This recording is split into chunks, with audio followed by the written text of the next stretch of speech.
Are you a Gen Z? ना, मुझे वो टर्म बिल्कुल पसंद नहीं है. Because You're not the first Gen Z I'm hearing say that. am I Gen Z? I mean, mathematically, theoretically, yes. क्योंकि you're born after 98. वही अच्छा, I वो think, थ्रेशोल्ड है क्या? I think वो भी so. मुझे पता नहीं था. And usually जो लोग 98, 99 में born होते हैं, I've noticed that they say none of the 2000s born are the Gen Z. So you are a qualified Gen Z even by that metric. I think you are a Gen Z if you do things that Gen Z people do.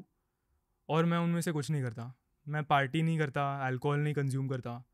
मेरी एक बहुत ही disciplined life है, एक बहुत ही simple life है, जो I don't think most Gen Z people live like that. So I remember watching your content a few years ago. Maybe it was around 2020. I'd followed you way back because I don't know, आप में एक spark दिखा था. And मैंने भी fitness content बनाया. I know how the fitness content creation world is. It can be a little murky. Like I think मैंने अलग अलग domains में content create किया. According to me, the fitness content creation domain is where there's the most jealousy and competition. According to me. 100%. जिन लोगों ने fitness content create किया वो ये समझते हैं 100%. कहते हैं कि इंडिया में अगर आप किसी भी इंडस्ट्री में ग्रो करोगे तो क्रैब मेंटालिटी होती है, आपको नीचे खींचने की कोशिश करते हैं लोग, जो मेरे साथ भी होता है even at this stage a lot. But fitness content creation में क्रैब मेंटालिटी बहुत ज़्यादा है. Lots of people can't stand other people's growth. And I feel आप वो क्रोकोडाइल पूल में से निकल के आए हो. You are the guy at the top of the fitness content creation world in my eyes, both in terms of brand, in terms of cult following, and I think जो आपकी core message है. कहते हैं ना कि it's easy to gain numbers and money, it's very difficult to gain respect. You're the most respected fitness content creator by a country mile. Like I don't see anyone else's name next to your name in the world outside of fitness content, which is what actually matters. Right. So कैसे किया ये सब? And ये जो aura है आपकी, you have an aura. So create कैसे हुई है? सिंपल आंसर है, ये तब क्रिएट हुई when I started doing very difficult things. ऐसी चीज़ें जो मुझे नहीं करनी है.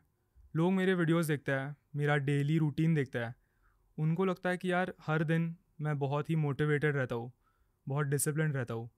पर हर दिन वैसा नहीं होता. अगर एक हफ्ते में 4 दिन अच्छे गया है तो 3 दिन ऐसे होते हैं जहाँ पर मुझे नहीं चलना. मैं रात को 9 बजे अपना स्टेप्स ऐप खोलता हूँ, मेरे 1000 स्टेप्स हुए हैं, मुझे नहीं जाना, but I still do it. और उस रेपिटेशन की वजह से, उस स्ट्रगल की वजह से मैंने इन अ वे खुद को डिस्कवर किया. It's by doing the things that I don't want to do. और ये ओवरनाइट ग्रोथ नहीं हुई है, ये मैं पिछले 5 सालों से, 6 सालों से, 7 सालों से प्रैक्टिस कर रहा हूँ. मैंने 7.5 साल पहले ट्रेनिंग चालू की थी. उस दिन से लेके आज तक it's been a everyday thing. तो वो जो भी ऑरा है वो सिर्फ उसी की वजह से बिल्ड हुआ है. तो आप कह रहे हो कि constantly doing the boring things over time creates that personality, और वो पर्सनालिटी की वजह से फिर you create a successful content career also. सिर्फ बोरिंग थिंग्स नहीं, आई थिंक एक चीज़ को पकड़ के उसको मास्टर करना, उसमें ब्यूटी है. और ये ब्यूटी बहुत कम लोग एक्सपीरियंस कर पाते हैं, क्योंकि लोग बहुत जल्दी बोर हो जाते हैं. वो इस महीने पियानो बजाना चालू करेंगे, अगले महीने उनको बोर होगा, they will switch to guitar, then they will switch to a new hobby. तो मैं बहुत कम लोगों को देखता हूँ जो एक चीज़ को पकड़ के उसको फुल्ली मास्टर करते हैं. और मैंने इस पॉइंट को एक वीडियो में भी कवर किया है. अगर आप किसी भी फील्ड में टॉप 1% लोगों को देखोगे, yourself included, when it comes to podcasting, you didn't stop, right? You kept going. And I am sure कि अलॉन्ग द वे तुमने बहुत सारी चीज़ें सीखी है. अगर आप रोनाल्डो को देखोगे, उसने फुटबॉल मास्टर किया है. वो सेम चीज़ पिछले 30-40 साल से कर रहा है.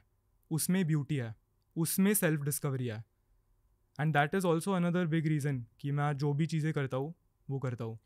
It is mastery. I love that. आप फुटबॉल देखते हो? मैं नहीं देखता. मैं क्रिकेट कैंप में आता हूँ. Okay either way. पर बोलो. मैं बचपन में फीफा खेलता था, if that counts. FIFA 14 PS2 पे आता था, उससे मैं बहुत ऑब्सेस था. ओके. एक छोटी सी फुटबॉल की स्टोरी शेयर करना चाहूँगा. एक बहुत लेजेंडरी मैनेजर है फुटबॉल में. फुटबॉल में जो मैनेजर होते हैं the equivalent of cricket captain, वो एक्चुअली टीम के स्ट्रैटेजीज डिसाइड करते हैं. तो एक लेजेंडरी मैनेजर है जिन्होंने आर्सेनल को मैनेज किया था, उनका नाम है आर्सन वेंगर। और आर्सन वेंगर को किसी ने पूछा था कि टेक्निक क्या होता है और उसकी इम्पोर्टेंस क्या होती है, तो जो आंसर उन्होंने दिया, I feel it applies to life as well.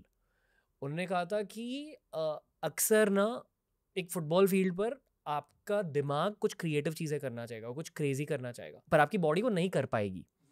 And technique is the process of training your body up to a point जहाँ जो एग्जैक्टली आपका दिमाग सोच रहा है आपकी बॉडी वही करे, which is why professional footballers have to be very very good technically.